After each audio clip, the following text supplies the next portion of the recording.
Assalamualaikum warahmatullahi wabarakatuh. Halo semuanya, mudah-mudahan dalam keadaan sehat semua serta bahagia.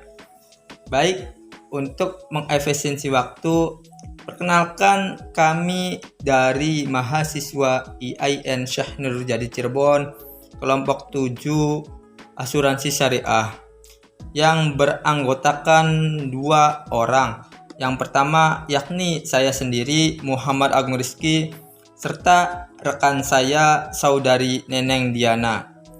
Di sini kami akan menjelaskan mengenai pengertian dari asuransi syariah, kemudian dasar hukum asuransi syariah. Yang ketiga ini manfaat dari asuransi syariah. Baik, langsung saja ke pembahasannya.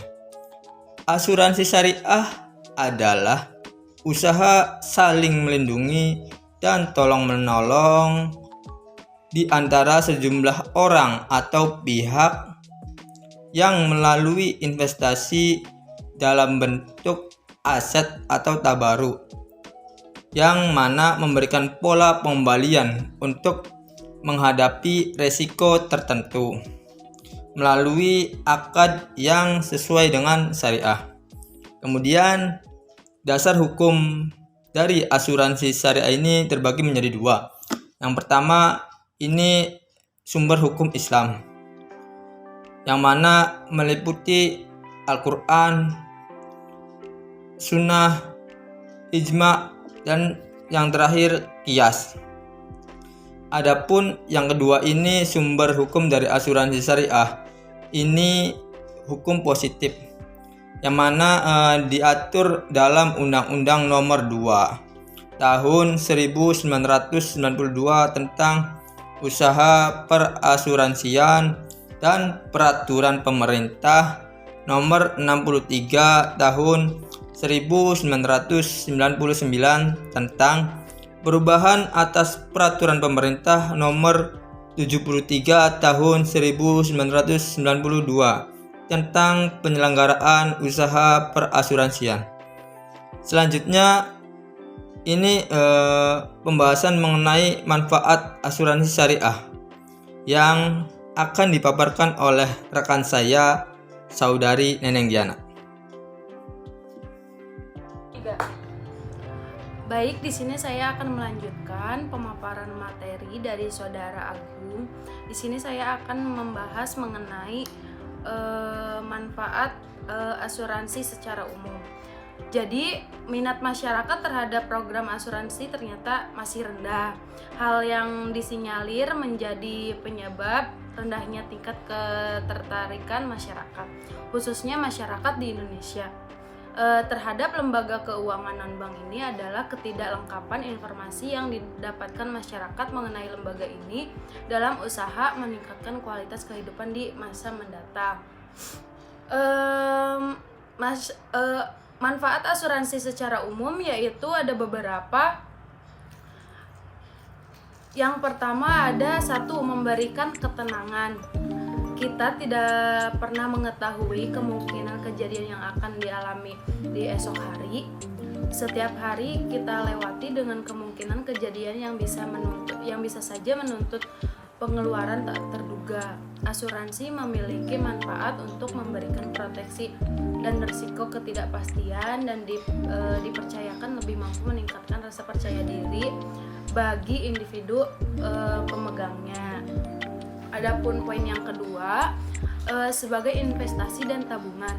Dengan mendaftarkan diri sebagai nasabah pemegang polis di suatu penyediaan layanan jasa asuransi, yaitu Anda akan mendapatkan jaminan pengembalian investasi pada akhir kontrak. Asuransi yang diperuntukkan investasi juga memberikan kelonggaran dan fleksibilitas dalam memilih masa pertanggungan.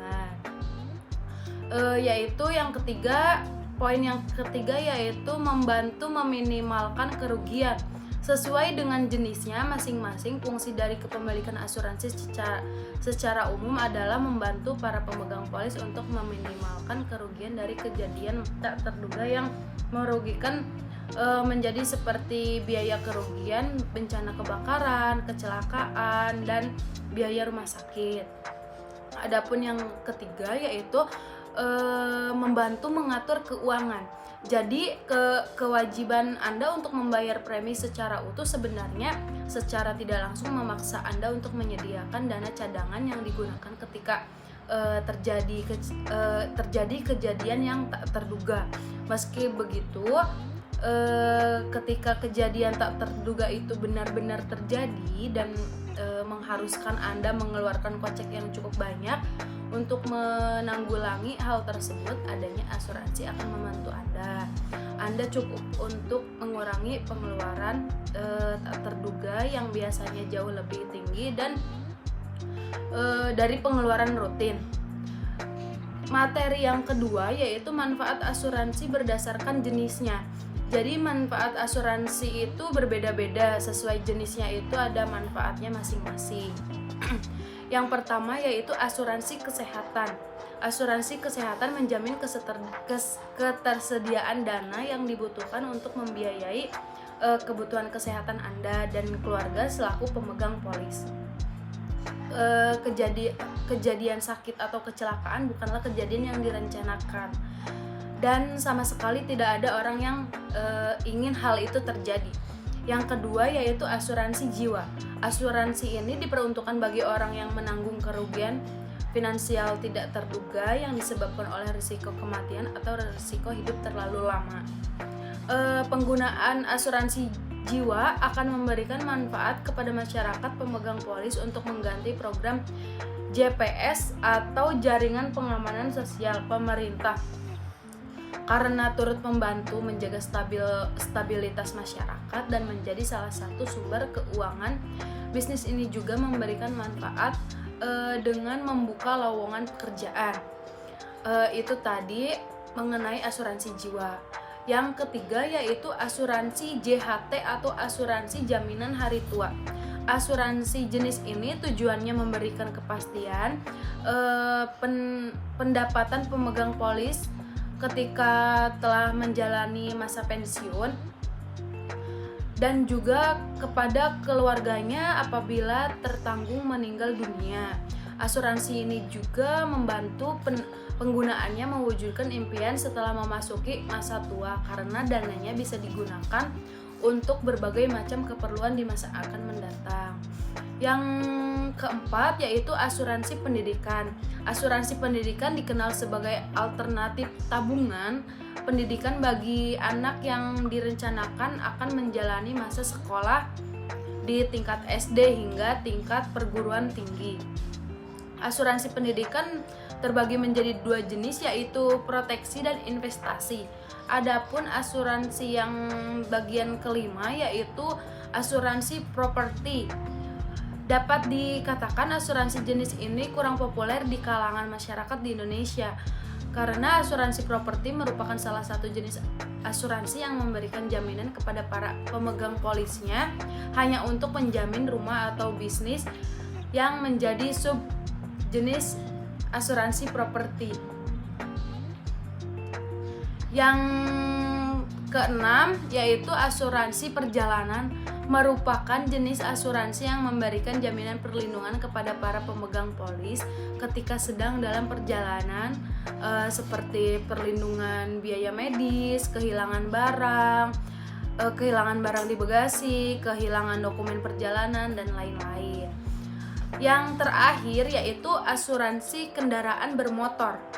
Salah satu jenis asuransi yang memberikan jaminan perlindungan dari kerugian atau kerusakan kendaraan bermotor bagi para pemegang polis. Kerugian atau kerusakan yang ditanggung oleh pihak penyedia jasa asuransi kendaraan bermotor yaitu antara lain ada kecelakaan lalu lintas seperti benturan, tabrakan, hingga terperosok. Selanjutnya perbuatan jahat dari orang lain, pencurian, dan kebakaran. Itulah pemaparan dari saya mengenai manfaat secara umum dan manfaat secara jenis asuransinya. Dari semua jenis asuransi itu kita bisa mengklaim ketika kita sudah memerlukannya. Mungkin segitu saja dari saya. Wassalamualaikum warahmatullahi wabarakatuh.